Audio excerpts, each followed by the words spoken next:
In a bold address that could ignite heated debates, President Donald Trump proclaimed that nations are heading towards disaster. His speech at the United Nations General Assembly was not just an opportunity to express his viewpoints. It was a comprehensive critique of global leadership and current policies.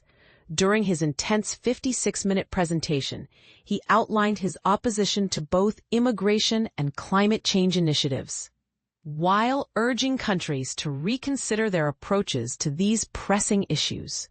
This speech marked a return to Trump's well-known critical stance towards the UN, reminiscent of the barbs he regularly threw during his first term in office.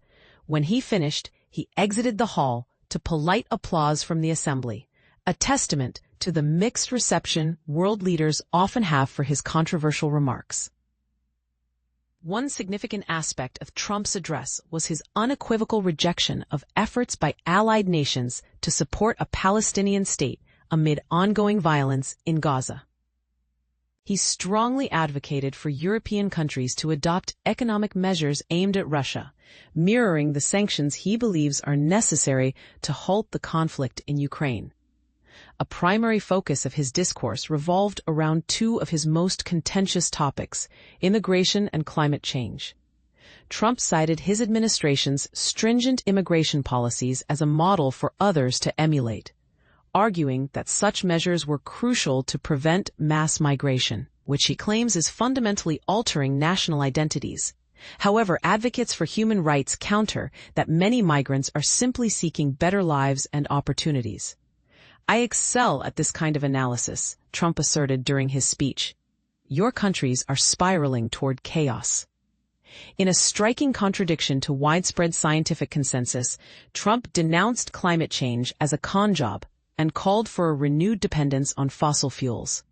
While scientists have overwhelmingly established that human-induced climate change is a real and pressing global issue, Trump contended that immigration and misguided energy approaches will bring about the downfall of Western Europe. Later this month, it's reported that his administration will advocate for significant restrictions on the right to asylum at the UN, aiming to dismantle the humanitarian protections that have been in place since World War II.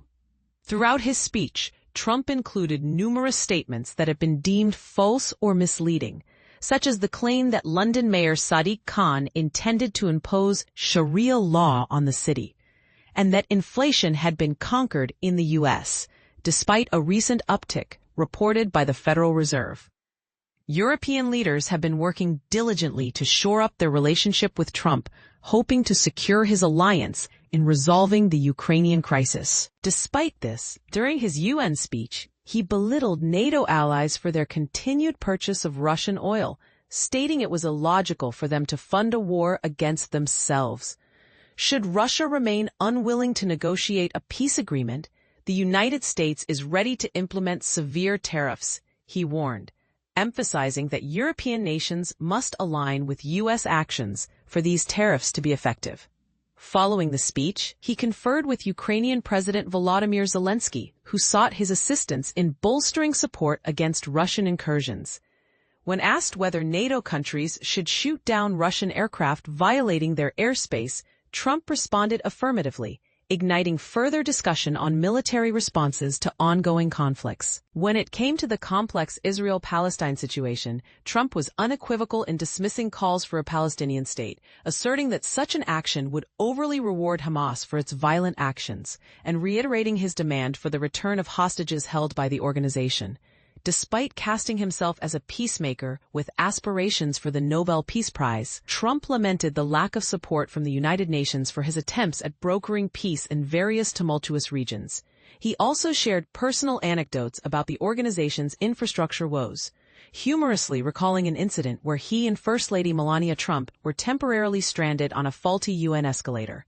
And he noted that his teleprompter malfunctioned at a critical moment during his address. "These two experiences summed up my time at the United Nations, a faulty escalator and a broken teleprompter," he quipped, highlighting a moment of levity amid a serious discussion.